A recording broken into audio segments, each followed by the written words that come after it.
And welcome back to the Dean Obeidallah Show. Right now, very happy to welcome back to the show the chair of the Democratic National Committee, Jamie Harrison. Before that, he was a Senate candidate in South Carolina. And before that, was the first African-American chair of the South Carolina Democratic Party. Chair Harrison, nice to see you, my friend. It's been too long. It's been way too long, Dean. Thank you for what you do, my friend. Thanks. Well, thank you as well for you. And look, I saw DNC and Biden fundraising in March, best grassroots fundraising, I guess, record breaking in terms of small donor donations for the fifth consecutive month.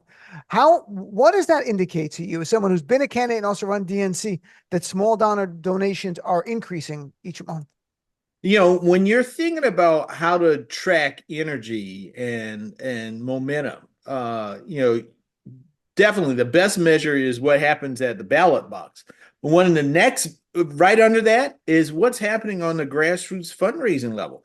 Because I can tell you this, grassroots fundraising, those are people who are giving $5 and $10, less than $200.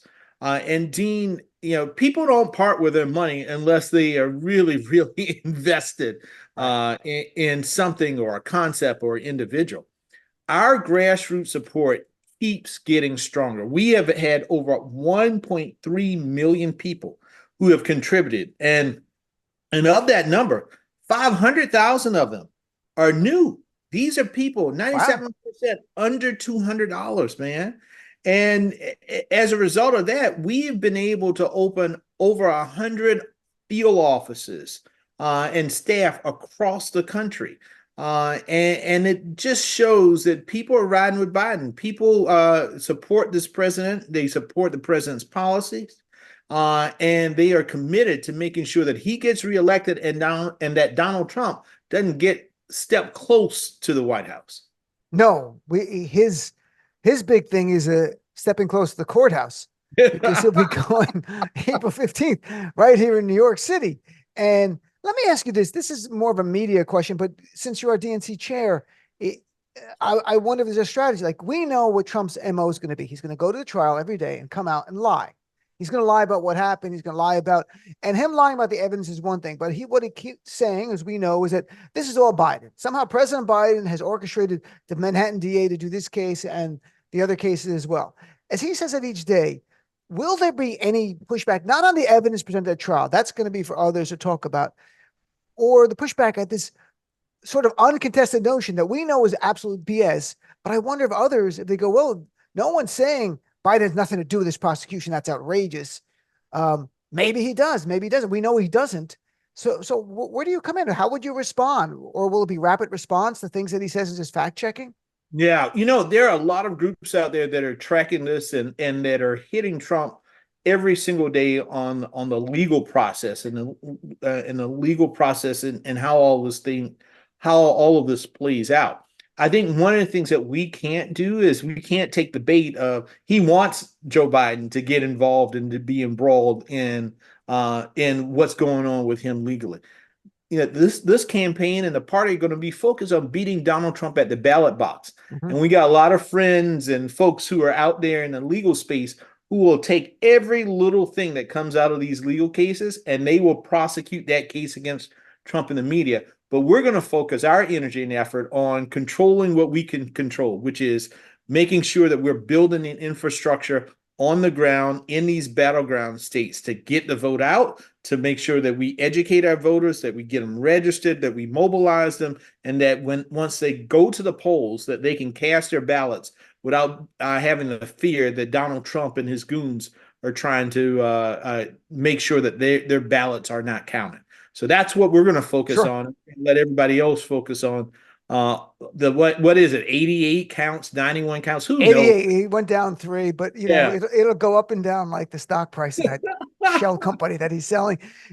Let me ask, just in the big picture of politics, if Donald Trump ends up being convicted, convicted felon, is that fair game to talk about in politics? Is that something you'll see the DNC message on at all? Oh, I mean, listen, if that's his status, we're going to make sure that we educate voters on who Donald Trump is and what he has done and what he says. And so all of that is fair game, but we're just not going to get into the legalese of this process. We'll allow the lawyers and the courts to figure that out. A lot of stuff. It's going to start here in a week from Monday in New York, where I live. And, it'll take a while for you're a lawyer too. It'll take time for jury selection, and we'll see what plays out. I'm chatting with DNC Chair Jamie Harrison. Now, your opposition chair, the former one, Ronna McDaniels, left, got pushed out. She even changed her name for Donald Trump, and then he pushed her out. Joe Biden didn't make you change your name. Like, you're still Jamie Harrison. You were Jamie Harrison before. He's like, I don't like that Jamie. Can you be Jim or something like that? No, I can't be. So you're still Jamie Harrison. She did everything. Then she gets a deal with NBC. And the backlash was organic. Like, it was organic on social media, instantaneous. And even you, DNC Chair Harrison, put out a statement saying she's one of the key architects of Trump's attempted coup, a proven liar. Is there a lesson here for us on the Democratic side that we have to speak out at times about corporate media? If we see something unfair in terms of coverage, media narratives, or in this case, hiring someone who literally was on the phone with Trump trying to get elector, or actually Michigan election officials, to overturn the results, that we need to call it out, and that we have a success here that I hope will inspire more of it in the future. Well, the media has this tendency to both sides everything. Well, Dean, there is no both sides in terms of protecting American democracy. Either you are protecting it or you are endangering it. And we saw with Ronna McDaniel, that Ronna was one of the key architects of undermining American elections in this country.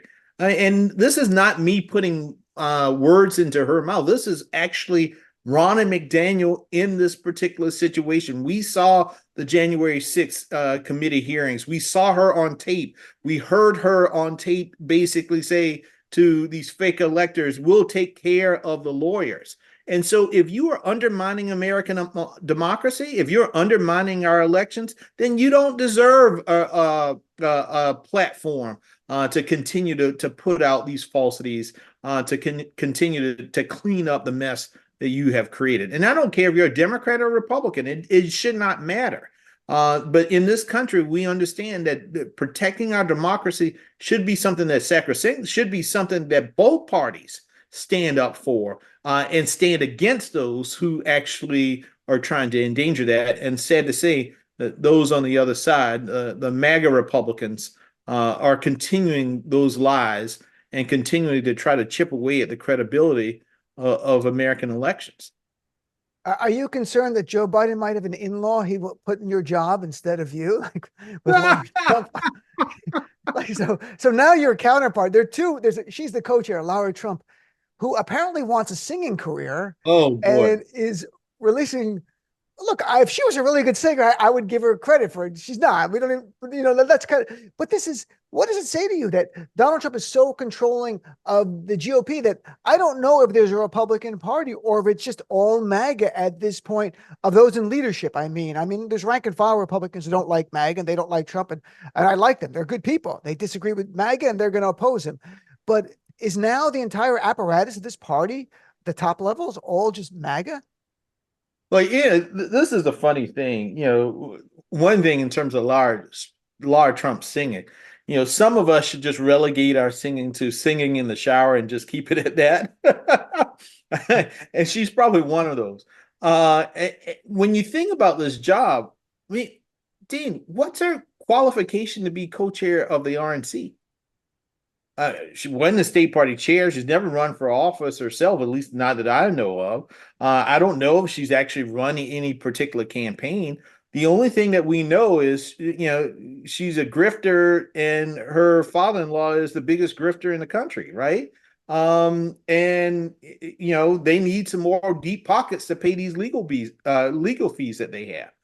She has no qualification to be the head of the RNC, and we see it playing out. It is an absolute disaster over at the RNC. They laid off a third of the people that were working there. They're interviewing folks and asking them questions about whether or not they believe that the 2020 election, it was actually fair. So they're trying to get all of these folks to rubber stamp Donald Trump's craziness. And so, bless their hearts, continue to do all that you need to do over there, continue to make it a disaster. As I've said from the start, it is not the RNC anymore. It is the TNC, the Trump National Committee. And in the end, what Lindsey Graham said a few years ago, that Donald Trump was going to be the end of the Republican Party, I think he was clairvoyant, because more and more it seems that that's the case.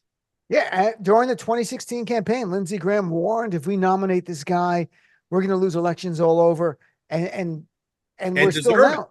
it. And deserve it. And he's right. And he was right, and he continues to be this right now. I saw, and I'm chatting with DNC Chair Jamie Harrison. I saw DNC has a new ad addressing RFK Jr., which is important, and that who's actually propping him up.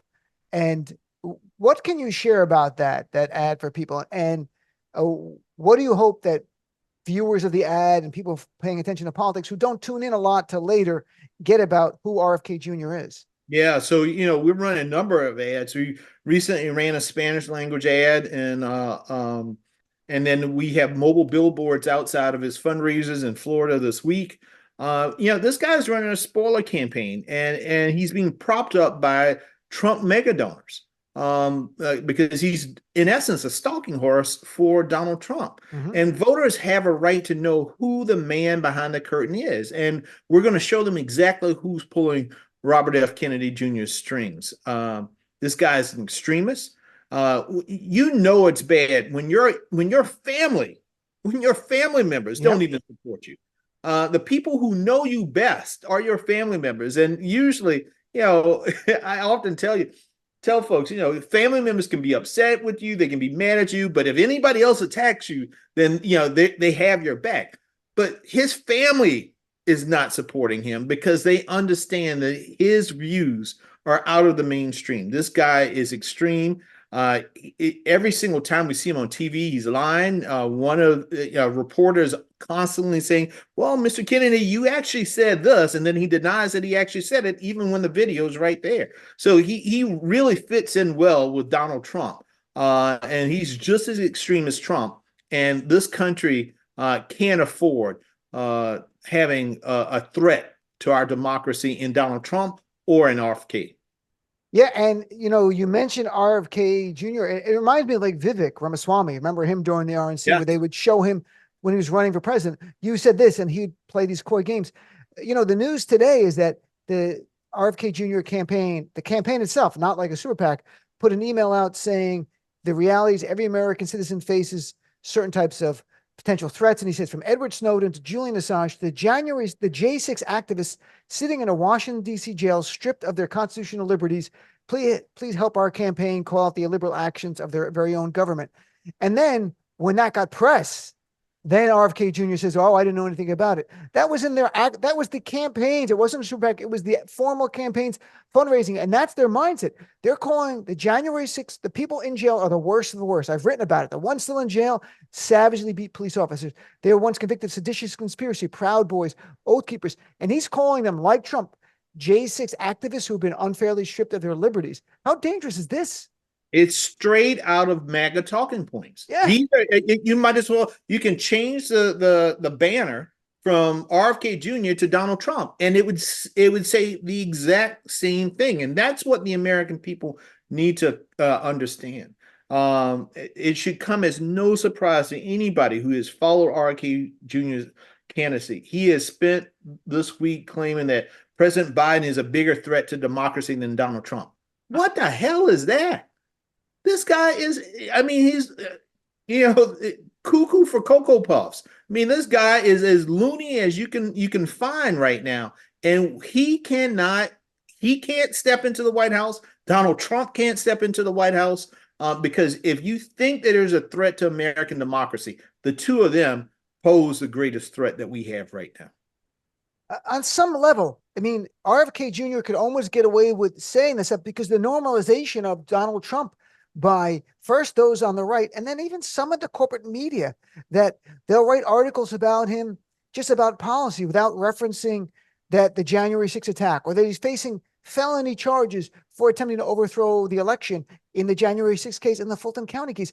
And, Chairman Harrison, I'm not naive. When Donald Trump, on January 7th, the day after January 6th, I thought he was done. And then in the next few weeks later, Republicans came out, even Kevin McCarthy, criticizing him. I'm like, he's done. It's over. And he's going to hopefully be held accountable for any crimes committed.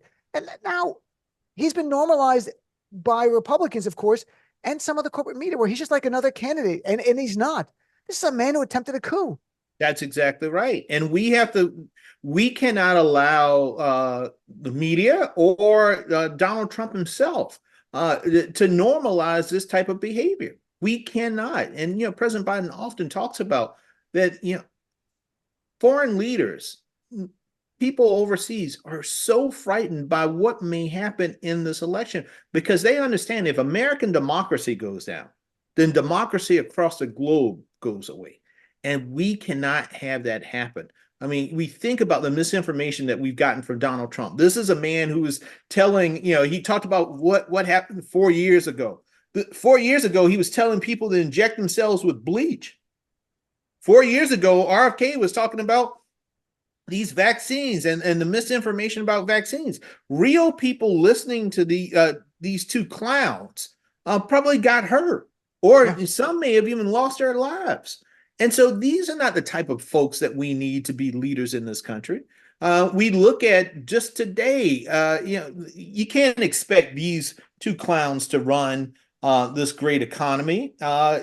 Think about where we were 4 years ago. I mean, in April of 2020, unemployment was at almost 15%. Just today, the numbers came out. Joe Biden has us down to what, 3.8%? Yep. Over 300,000 plus new jobs being created, almost 15 million created since he became president of the United States. And do we think we could expect that from Donald Trump? No. Can we expect that from RFK Jr.? No. And so we need real leaders, and we got those real leaders in Joe Biden and Kamala Harris, and we need to make sure that we return them to the White House. Yeah, and you make a great point. Today's jobs report for last month was remarkable. Over 300,000 jobs, way over expectations. Labor participation rate went up, so people went into the workforce, and unemployment still came down. That's how many jobs were created. Do you think President Biden objectively gets the credit he deserves for this economy? He doesn't, and he really deserves so much credit. We have the best economy in the world. In the world. Everybody went through COVID, but coming out of COVID, there is no economy that rivals right now the American economy in terms of job growth, in terms of good paying jobs that have been created, in terms of look at the stock market right now and how everyone's those of us with lucky enough with 401ks and how that's going up. I track mine in my retirement because Lord knows that I want it to come sooner than later. Right. But it's important to see that happened because Joe Biden invested in this economy, invested in bringing manufacturing back into this country, invested in making sure that the wealthiest of us are paying our fair share that we need to pay, and that we are growing this economy from the middle out and the bottom up. And that's where we need to be. But Donald Trump even said it just the other day at another fundraiser. He wants to give more tax cuts to the wealthy because he understands that he needs them to bail him out economically. So, folks, it is very, very clear. There's only one person who gets up every single day who's running for president who thinks about the American people, all of the American people, and that's Joe Biden. Donald Trump, he's only thinking about his own bottom line, not yours. The selfishness of Trump has been unlike anything I've ever seen. Like if you put everything aside, and it all flows from that, the attempted coup, not caring people dying of COVID, the policies that were just for his base and the rest of us, whatever, and his overturning Roe v. Wade. And, I was wondering, how do we make that connection that he did this? But then on the CNN town hall last year, he said, I was able to terminate Roe v. Wade after 50 years of trying, was honored to do so. And talked about on Newsmax, same thing about I'm the one that got rid of Roe v. Wade, his exact words. Should we expect to see those in commercials? Oh, you're going to see that over and over and over and over again. We are going to make him own it. We are going to make him own every single bit of it. Because right now, reproductive freedom is on the ballot. We saw this week, the Florida Supreme Court uphold one of the most extreme abortion bans in the nation. I think 6 weeks. Yep. And Democrats are making sure that voters know who's responsible. It's Donald Trump and these extreme MAGA Republicans. They are accountable for this. So reproductive freedom it has already driven Democratic wins across the country. We saw it just recently in Ruby Red in the South. We saw it in Florida. We saw it in Virginia. We saw it in Wisconsin. We've seen it in Ohio. We've seen it in Pennsylvania and Florida. And so we're going to continue to make sure that the American people understand what is at stake, that our freedoms, our fundamental freedoms about controlling our own bodies, the women controlling their own bodies, all of that is on the line. And we know that Trump has already said in his own words that he will support a national abortion ban. We know this. We know that the MAGA Republicans want to push for that. And so we have to make sure that voters know that, and that, and as a result of them knowing that, I think and I believe, because we've seen it in past elections, they will go to the polls and vote for those folks who understand that it's about protecting our fundamental freedoms, not ripping them away. And the arrogance of those on the right, they've 14 states now, they've banned abortion at conception, forcing women against their will to carry a fetus to term. This is, to me, it is barbarism. I have to be honest with you, because women are dying. We've seen statistics, data, the maternal mortality rate goes up in those states because and so does the infant mortality rate. And to me, it's probably one of the most defining issues of this campaign. Another issue, and last two questions I have for you, and I'm chatting with Chairman Jamie Harrison, that, in Michigan, we saw the uncommitted vote came out in big numbers, Minnesota as well. I know President Biden yesterday called for a ceasefire in Gaza and trying to get more humanitarian aid. There's no easy approach to the Middle East. I understand. My dad's Palestinian. I've lived with this my entire life, so I get it. How does President Biden, though, at some point this war is going to end, and I hope sooner than later. I hope in the next few weeks, to be honest. I think we all do. Right. Friend. How does the DNC and work with President Biden in getting back those voters who they didn't walk away from Biden? They said they're uncommitted and they want to be won back on this issue because it's about values. When I speak to them, it's about values lining up. What do you do? How are you going to win them back? Well, I think the first thing is we just have to understand that this is a painful, it's a difficult situation, and people have every right to make their voices heard. Right. And I think the president has said this. And I believe that he shares the goal that many who voted uncommitted, which is there has to be an end to the violence. And there has to be a just and a lasting peace. And he's really working to make that happen. And it's not easy. And those of us who've studied this area of the world and understand, what's been going on for a generation, it is not easy and it's not simple. But the American people have elected this president because he has the wisdom, because he has the judgment to manage a complex situation like this and deliver real results. And that's what I think he does every single day as president. And that's what I hope we can communicate as a campaign and as a party. But, President Biden, he knows that nearly all the folks voting uncommitted do not support Donald Trump's extremism. No, they don't support his xenophobia, and they don't support his incompetence. But what they want is a president who listens and who delivers. And I believe that it's in Joe Biden. And so we're going to continue to keep the lines of communication open. We're going to continue to go in, have very, very difficult conversations, but have the conversations that are necessary so that folks see the progress that the president is trying to make in this situation.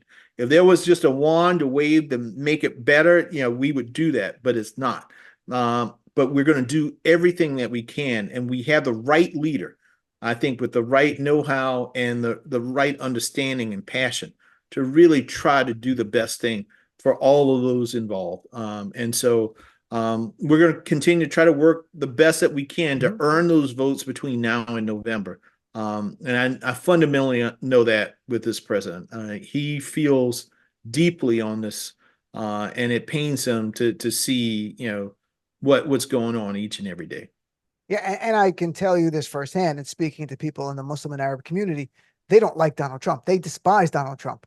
So there are people who want to be won back. And there is time. We've got 7-8 months to Election Day. And that's why I'm saying the sooner this war ends, the sooner the U.S. under Biden's leadership can help rebuild Gaza for the Palestinians there and on the pathway for a two-state solution or sovereign state for the Palestinians in time. That's one of the biggest ways. Very last thing, getting out the vote. Look, all the polling right now says it's going to be a close election. That's probably right. I don't care who says who's going to win or lose. Everything's neck and neck. Whatever polls had Trump winning bigger before, they're gone. It's now everything is margin of error. What's DNC? What's your plan between now and November to get ready for that in the key battleground states? I often talk about it's a four-legged stool that we have to do, which, the first one is voter registration. That is key. It's so important to register more voters, particularly some of these young voters that are coming up, the 18-year-olds that are going to be eligible to vote, that are in high school, some of our college students, because we know that the young people align with the values of the Democratic Party, and it's important for them to have their voices heard. The next thing is educating the voters about the issues that are important, but also about the people who are running in these races, not only at the top of the ticket in terms of the presidential race, but also down at the bottom of the ticket. We got some great candidates running on the Democratic side this year, and it's important for us to showcase the diversity, the strength of our Democratic ballot. We got that strength in President Biden and Vice President Kamala Harris, but also what's happening on a local level, because we see that a lot of local politics right now are also influencing and impacting people and how they live their lives. We see it in terms of the abortion bans in state legislatures. Folks need to understand that who they elect in those races are also equally important to who they elect to be in the White House. So that education piece is important. The third part of that stool is mobilization. We got to mobilize people to the polls. We have to help people understand how they can vote early, to make sure that they are also working to get their friends and their family members active and that they go vote as well, because that's important. We cannot afford to sit this one back and sit at home, because American democracy itself is on the ballot. Our future as a nation is on the ballot. And the last part of that is voter protection. We cannot emphasize the importance of this. Republicans don't have, when it comes to the sheer volume of voters, we got more than they do. But what they really like to master themselves on is restricting our voters from having their voices be heard, trying to make it harder and more difficult for folks to cast their ballots, or even once they cast their ballots, to have those ballots count. And so that's why we have built the biggest voter protection program we've ever had in the history of the DNC.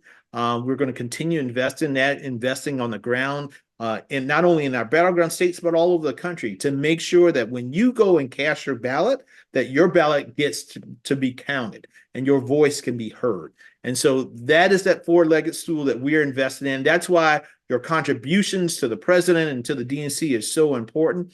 And we're working not only at the top of the ballot, but all the way down to the bottom, to make sure that all of our Democrats are able to compete and ultimately, when you cast your ballot, that they can win. That's a great plan. The four-legged stool plan. I'm not sure the way you call it, but I think that's great the way you laid it out. And if people want to make a donation, it's at Democrats.org. Democrats.org or JoeBiden.com. Either one. It is a one team.